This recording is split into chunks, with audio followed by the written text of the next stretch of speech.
vez que a gente discute um caso, a gente não está focando no erro individual, a gente está focando no que é sistemático, no que acontece em todo o plantão e que, na maioria das vezes, vai dando certo e que vai acontecer uma hora de não dar certo porque aquilo ali não está adequado. Então, a gente precisa corrigir aqueles erros sistemáticos. Então, vou falar um pouco de descolamento prematuro. Minha tela está toda compartilhada agora? Tá tudo certinho. Se tiver alguma coisa de errado, eu te aviso. Tá. Então, o descolamento prematuro de placenta é um tema bem emblemático, né? Ele é bem nosso, da obstetrícia, né? Só da obstetrícia. A gente estuda ele desde a faculdade. É um dos temas mais temidos, é uma das situações mais temidas da obstetrícia. Sempre que a gente pensa numa urgência, a gente pensa num descolamento prematuro de placenta. Então, vou começar a falar aqui. A importância do tema, então, é que ele é uma importante causa de sangramento de segunda metade da gestação, ou seja, sangramento após 20 semanas de gravidez, juntamente com placenta pré, juntamente com ruptura uterina. E ele é uma importante causa de mortalidade, tanto materna quanto fetal e neonatal. Né? A incidência ela vai variar de acordo com a região do mundo, e os dados que a gente tem mais, né, são os americanos, mas nos Estados Unidos e no Canadá tem mais ou menos uma incidência de 2 a 10 casos por cada 1.000 nascimentos. Desses casos, 2/3 são classificados como casos graves, e numa série de 500 casos de DPP com feto vivo, foi revelado 60% de descolamento acontecem no termo, 25% entre 32 e 36 semanas e 14% antes das 32 semanas. Então, antes de eu falar isso, acho que eu passei para trás. Peraí, gente. Ixi, como passa para trás? Peraí.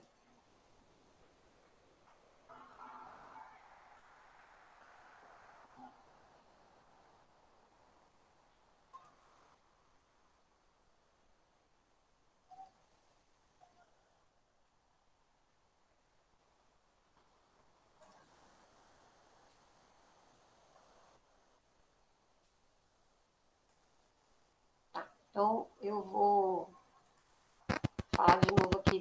Não pode clicar mais de uma vez, senão dá errado. Tá, então, o descolamento nada mais é que é o desprendimento da placenta da parede uterina antes da expulsão fetal.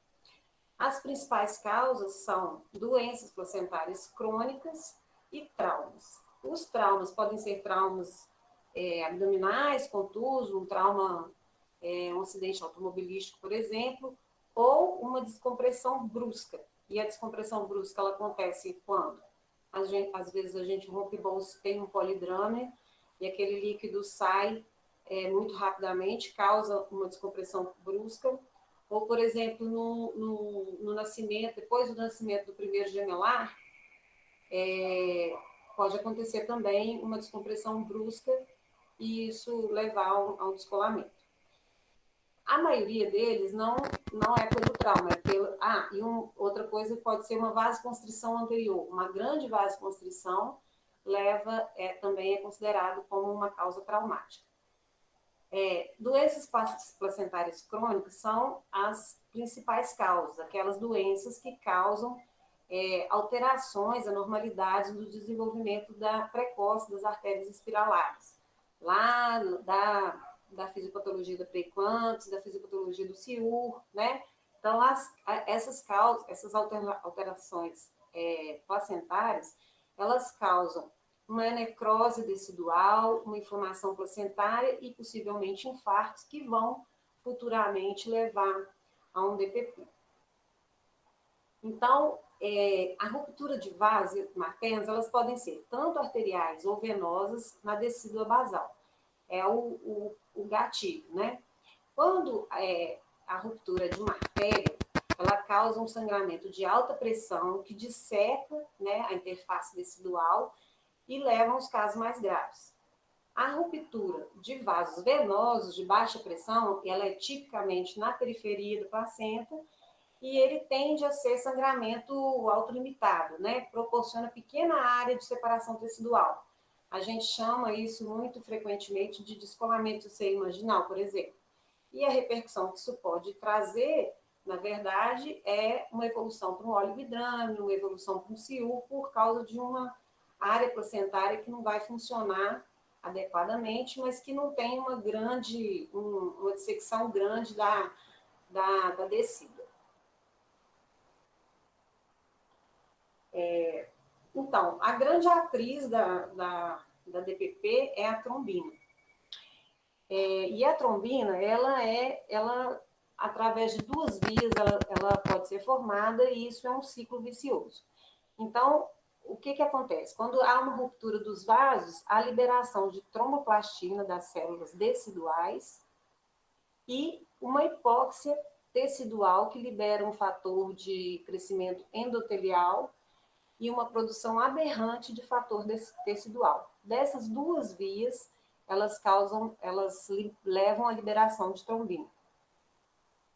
E o que faz a trombina? A trombina, ela é por si só um uterotônico potente e direto. Daí vem a contratilidade, a hipertonia, né? Então, ela vai causar diretamente hipertonia e contrações. Além disso, ela vai reduzir a expressão de receptores da progesterona que ajudam na inibição da contratilidade uterina.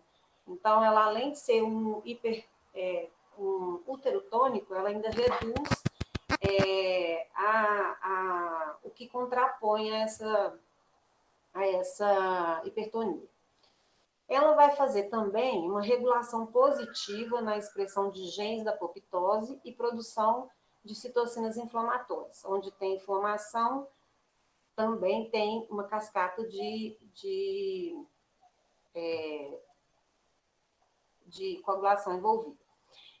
Então, ela entra rapidamente na circulação materna, ela desencadeia uma cascata de coagulação e no final do processo, eu não coloquei aqui a cascata de coagulação, né? O objetivo da aula não é aprofundar tanto, mas no final da cascata ela vai produzir fibrina e essa fibrina ela deposita dentro dos vasos e causa uma isquemia tecidual. Ela vai obliterar aqueles vasos ali e o tecido que está depois daqueles vasos vão sofrer isquemia. E a isquemia volta para o ciclo e mantém a produção de trombina. Então, acontece no final uma diátese hemorrágica sistêmica e profunda, lesão isquêmica do tecido e anemia hemolítica microangiopática. Dos fatores de risco para descolamento de placenta, o mais importante de todos está aqui, ó, é ter tido um descolamento prévio. Então, em média, ter tido um descolamento prévio aumenta de 8 a 10 vezes o risco de um novo descolamento. Quando você tem 2 descolamentos prévios, já aumenta para 25 vezes a chance de você ter 25% de chance de repetir. Então, o fator de risco mais importante é o descolamento prévio.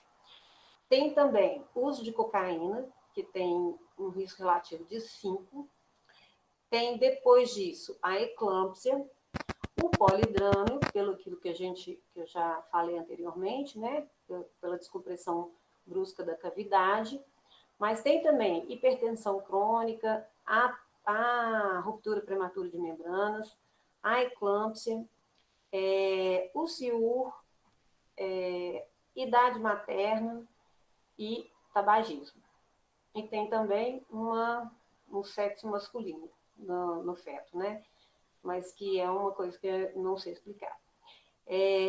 Por causa de alguns fatores de risco que vão aumentando com a idade da mulher, e a gente tem a tendência a sempre engravidar agora mais tardiamente, tanto a incidência de hipertensão crônica, às vezes o tabagismo, esses fatores de risco por estarem aumentando na população, então também tem esse aumento de incidência, né, de frequência de DPP.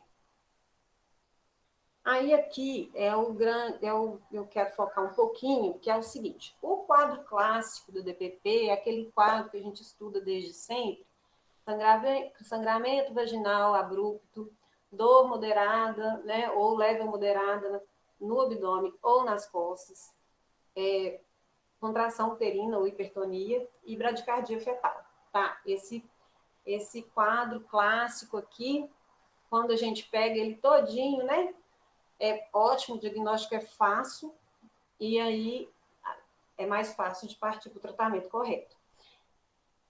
Mas só que ele nem sempre está desse jeitinho, do jeito que a gente queria que viesse.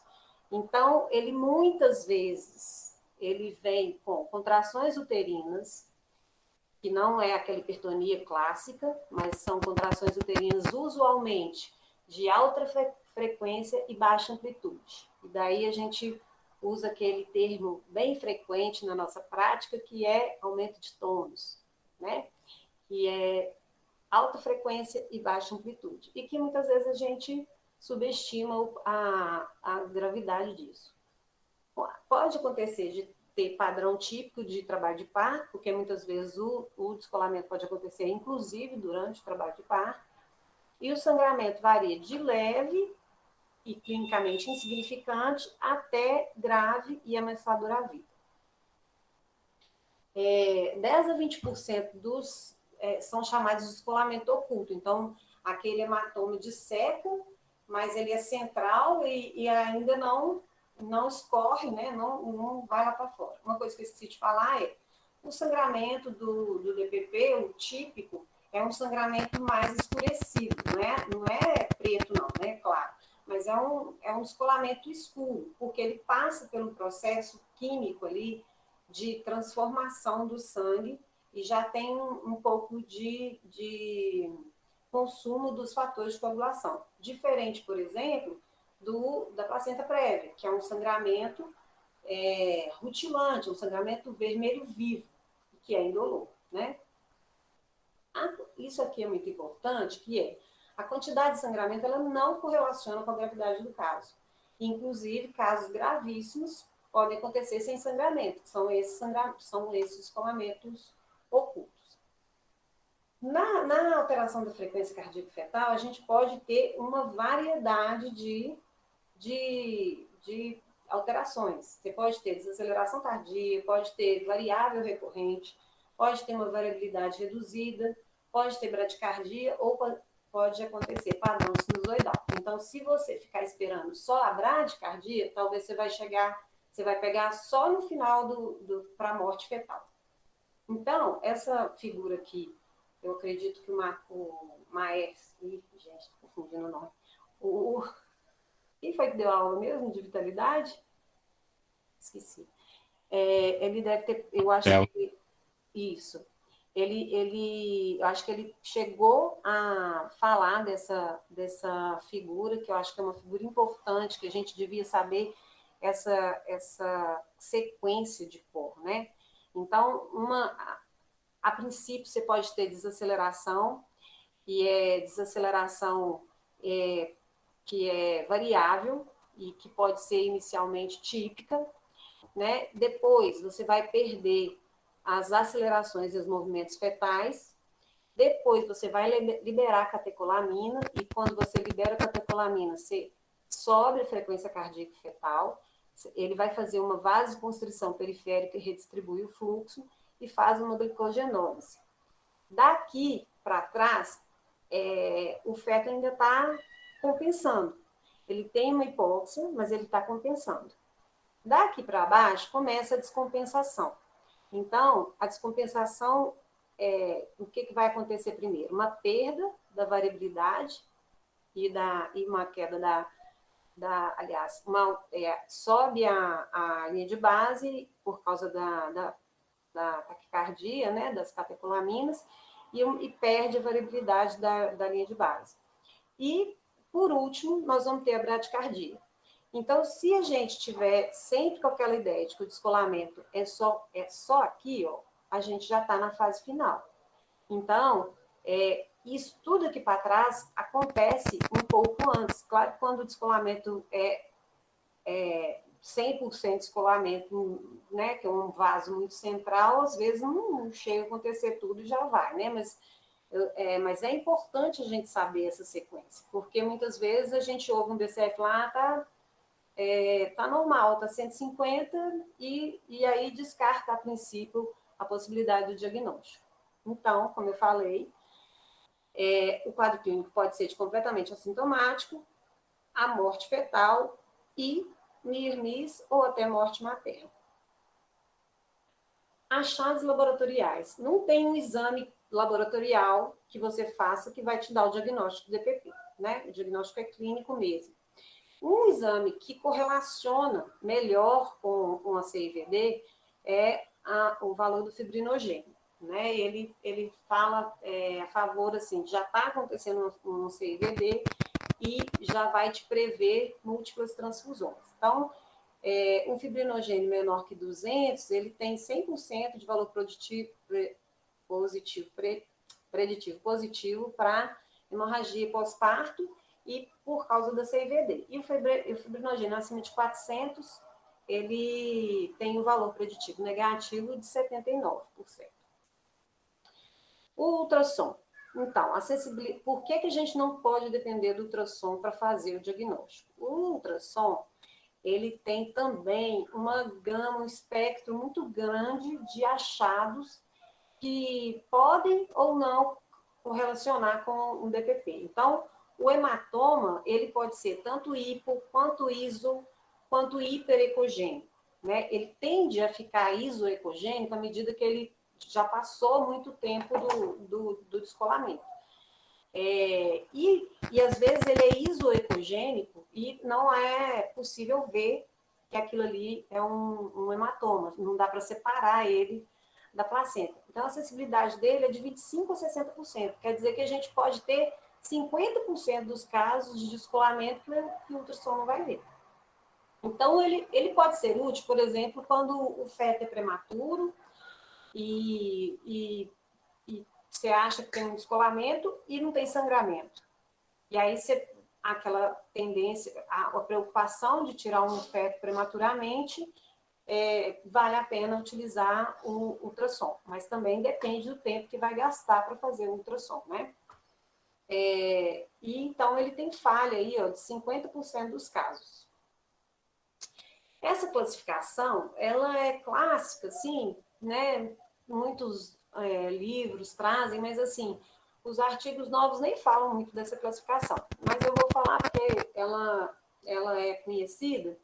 Então, o descolamento grau 1 seria assintomático ou um sangramento genital discreto, sem hipertonia e com a vitalidade fetal preservada, sem repercussões maternas, e o diagnóstico normalmente é feito depois do parto, que vai aparecer um coágulo retroplacentário. Uma outra coisa que é legal de saber é que o fato de você não ver um hematoma retroplacentário depois do parto não exclui o diagnóstico de DPP. Parece que a correlação é em torno de 30%. Então, microscopicamente, você consegue detectar, desde que seja específico para avaliar isso também. Porque se for uma avaliação macroscópica, né, e não for específica, assim, o patologista não estiver procurando pelo descolamento, talvez ele não consiga fazer o diagnóstico. O sangramento, o descolamento grau 2 seria com sangramento moderado, hipertonia uterina, repercussões hemodinâmicas na mãe, com aumento de frequência, alterações posturais da pressão arterial, queda do nível de fibrinogênio, mas com o feto vivo, só que com vitalidade fetal prejudicada. O descolamento grau 3, ele caracteriza por óbito fetal e alterações mais acentuadas de hipotensão arterial, materna e hipertonia uterina. O 3A, sem coagulopatia, e 3B com coagulopatia instalada. Então, um óbito fetal, ele já nos leva a pensar que tem mais de 50% de área de descolamento, que é considerado um DPP grave. Então, as consequências maternas, né? Eu não vou entrar, assim, em todo o tratamento de coagulação intravascular disseminada, porque isso teria que ser uma aula, assim, sobre HPP e para abordar de forma correta, porque é extenso, mas ele vai levar à necessidade de hemotransfusões, ao choque hipovolêmico, à falência renal por causa da fibrina, que vai depositar e vai fazer isquemia renal, SARA, né, de angústia respiratória do adulto, falência de múltiplos órgãos, uma histerectomia periparto frequente, mais frequente do que o comum, e até a morte. Nas consequências fetais, você pode ter morte em 50% dos casos, hipóxia aguda e asfixia, e aí um neonato sequelado, né? Pode ter parto prematuro e um CIU, no caso daqueles casos que a gente fala do descolamento crônico, que são aqueles descolamentos de periferia, que é considerado como ruptura de seio marginal. Então, quando a gente vai falar assim, da condução inicial, eu vou só lembrar aqui que esse quadro de estratificação de HPP, ele já coloca o descolamento prematuro aqui como alto risco. Então, vai sangrar. Então, nesse momento, ela deveria... Isso aqui é do protocolo de zero morte materna, tá? No protocolo, qualquer pessoa pode acessar. Isso devia ser usado na nossa admissão com mais frequência, né? A classificação devia ser uma pulseira. Eu sei que o protocolo da MOV, essas pulseiras foram modificadas um pouco, mas esse é o protocolo de zero morte materna, que é latino-americano, né? E aí ela já é classificada como alto risco, e quando você classifica alto risco, você tem que fazer observação rigorosa, estimular a presença de acompanhante, identificar os fatores de risco do par 2, que é o que eu mostrei anteriormente. Então, acesso venoso periférico com GELCO 16, muitas vezes 2, né? A tipagem sanguínea, o hemograma, a prova cruzada são iniciais, fora que se você está diante de um descolamento, você vai precisar de função renal, de função hepática para avaliar os outros coagulograma, né? Para avaliar os outros órgãos. Ainda na condução geral, nós vamos iniciar a monitorização fetal contínua, porque a gente vai, uma ausculta simples, intermitente, ela muitas vezes não é capaz de diagnosticar o sofrimento. A gente tem que iniciar uma monitorização materna contínua de frequência cardíaca, de IPA, de volume de diurese e perda de sangue. Deveríamos quantificar essa perda de sangue, aquela forma de quantificar com as compressas, que vocês também já devem conhecer dos protocolos de hemorragia, ela deve ser aplicada. Então, acesso venoso seguro, infusão de cristalóide, está faltando um aqui, mensurar a perda sanguínea através das compressas. Existem outras maneiras, mas que essa é a mais fácil, assim, mais prática para a gente. O teste de Lee-White é colocar 5 ml de sangue num tubo de ensaio sem anticoagulante, e se o sangue não coagula em 5 minutos, significa que é grande chance de já ter uma coagulação intravascular disseminada. Quando a gente discute, e eu falei um pouco sobre isso com os intensivistas, o ideal seria que a gente tivesse tromboelastograma, que ele vai prever um pouco isso, porque o fibrinogênio, o coagulograma, eles vão acusar quando isso já está acontecendo, né? Então, esse teste de Lee-White aqui, ele é instantâneo e ele pode ser feito, né? Revisão laboratorial, como eu já falei, e fazer avaliação de hemotransfusão. Então, na condução, a gente vai estar lá, conduta de parto ou conduta expectante, né? Quase sempre a balança vai pender para o parto. Se tiver CIVD, se tiver choque hipovolêmico, se tiver necessidade de hemotransfusão, obviamente é parto. Contra isso, tem aqui a idade gestacional, quando você está com um feto muito prematuro. Mas aqui tem mãe em risco, não tem conversa, né? É parto. Quando o feto está morto, é parto também. Idealmente por via vaginal. Só que, para isso, nós precisamos de monitorização materna contínua, porque você só vai saber se pode se continuar com a indução do parto se você tiver a mãe estável nas suas mãos, reavaliando exames laboratoriais e tudo. Se a mãe estiver muito estável, a gente vai levando para frente. Se ela desestabilizar, talvez precise de uma cesárea. Assisti uma aula agora da SOGESP, em que o palestrante falou de 4 horas. Só que eu procurei e não achei referência disso em lugar nenhum, dando como 4 horas um horário limite, tá? Se alguém souber da referência, porque a referência que estava dele não tinha isso. Então, não achei em lugar nenhum esse tempo estabelecido.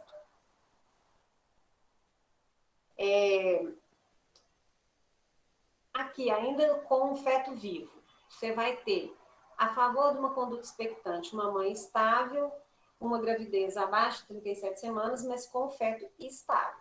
O feto está com categoria 2 ou categoria 3, é óbvio, categoria 2 também é para parto imediato.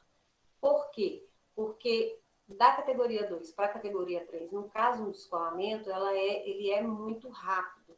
Não é uma categoria 2 que você pode fazer, por exemplo, inclusive não deve ser feito, tocolítico, porque o tocolítico pode piorar a instabilidade materna, vai aumentar a frequência cardíaca, pode alterar saturação, então não deve ser usado, como na maioria dos outros casos que a gente pode usar como medidas de ressuscitação fetal.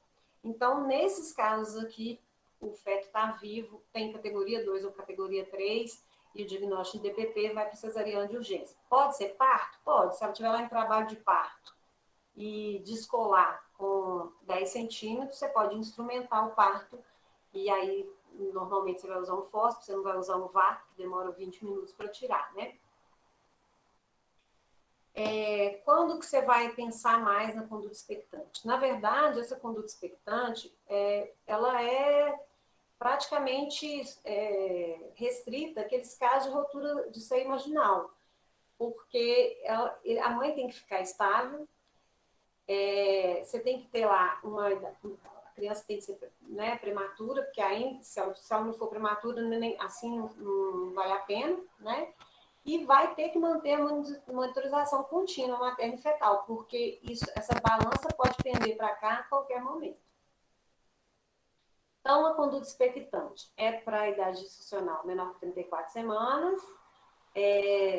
Mesmo assim, você deveria monitorizar a mãe por 48 horas. Então, eles falam em dar alta depois, sabe? Mas é por isso que eu estou falando que é naqueles casos de rotura de seio imaginal, que a paciente sangra um pouco sintomática, não tem dor intensa, o feto está bem o tempo todo, você mantém ela em monitorização por 48 horas, ela parou de sangrar ou sangrando intermitente. E aí você pode pensar em fazer corticoide, pode pensar em fazer nifedipina e uma avaliação ultrassonográfica semanal. Porque isso aqui pode acarretar, né? Um ciúro ou um oligoidrama. A idade gestacional maior que 34 semanas, a maioria vai ser conduzida para parto. E aí é pesar risco-benefício, se for uma ruptura de seio imaginal, ok, né? Mas se não for, durante aquela monitorização, você vai, obviamente, optar pelo parto.